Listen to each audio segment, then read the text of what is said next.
More bad news for Democrats in Pennsylvania as a Lehigh County elections judge is facing charges after being accused of tampering with ballots during the June primary election.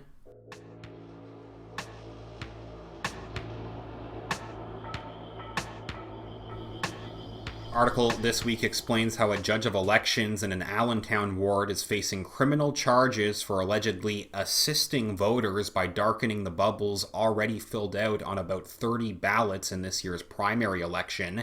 Erica Bickford, also known as Everett Edward Bickford and Reverend Everett E. Bickford, has served as the elected judge of elections in the 3rd Ward of Allentown for at least the past 10 years.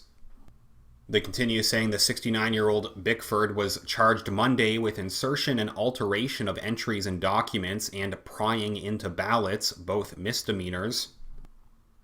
Bickford voluntarily surrendered to detectives on Monday, was arraigned and released on $10,000 unsecured bail.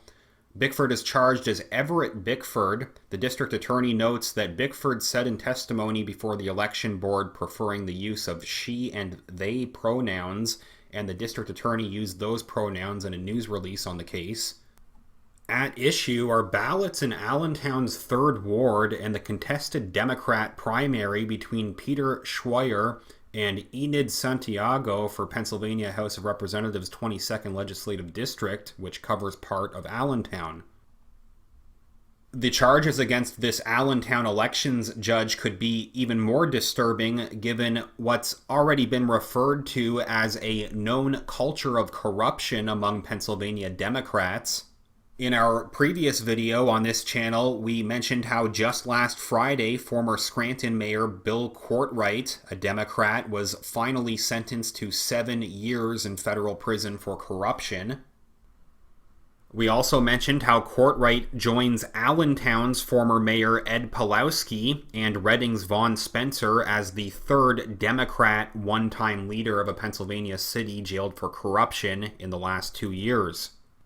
Finally, I also brought up last time how both Courtwright and Ed Pawlowski were early supporters of Hillary Clinton's failed campaign during the last presidential election.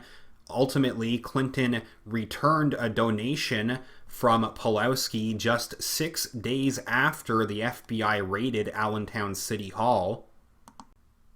Going back to the latest charges against this Allentown elections judge, they say Everett Bickford, who prefers to go by Erica, was charged Monday with insertion and alteration of entries in documents and prying into ballots, both violations of state election law.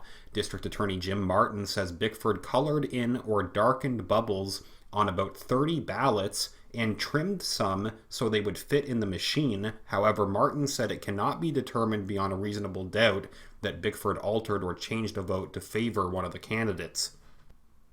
The charges stem from the primary race to pick the Democrat candidate to represent Pennsylvania's 22nd district. Enid Santiago, who lost to incumbent Pete Schweier by 55 votes, raised concerns about voter fraud, claiming Bickford tampered with votes in favor of Schweier.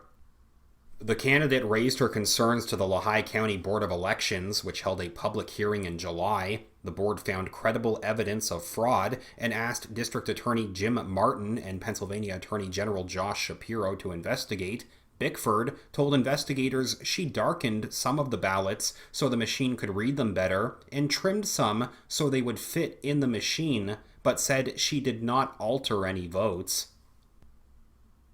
County Elections Clerk Tim Benyo said that he was at the poll center in the Lehigh County Government Center in Allentown on June 2nd and noticed Bickford darkening in some ballots. Martin said Benyo told Bickford to stop and said she wasn't allowed to do that.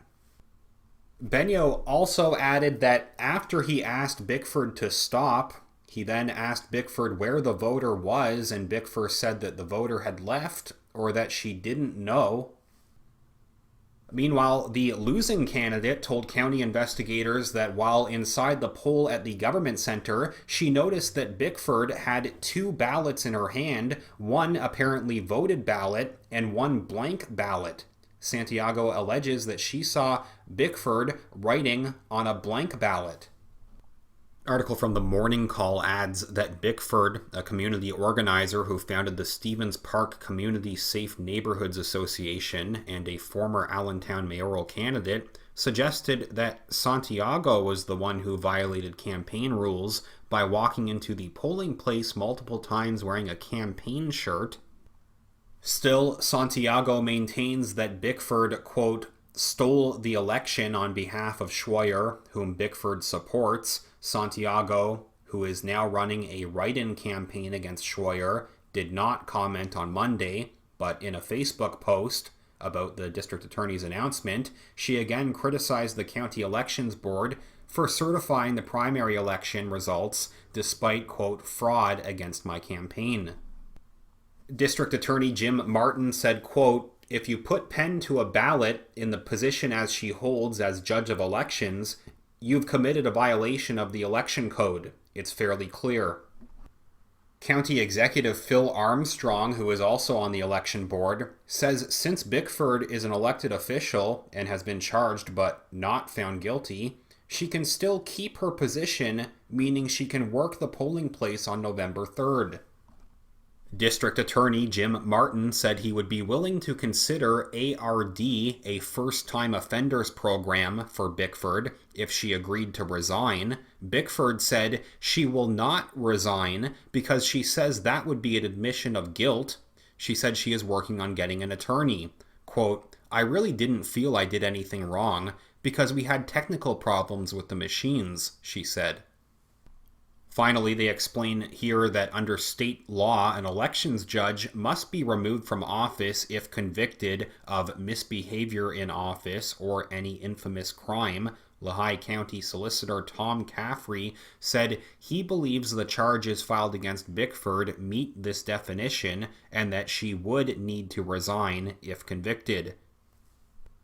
Please leave a comment and tell me what you think about this latest update. If you could give this video a thumbs up, remember to click the like button, that's greatly appreciated, and make sure that you're subscribed to the channel.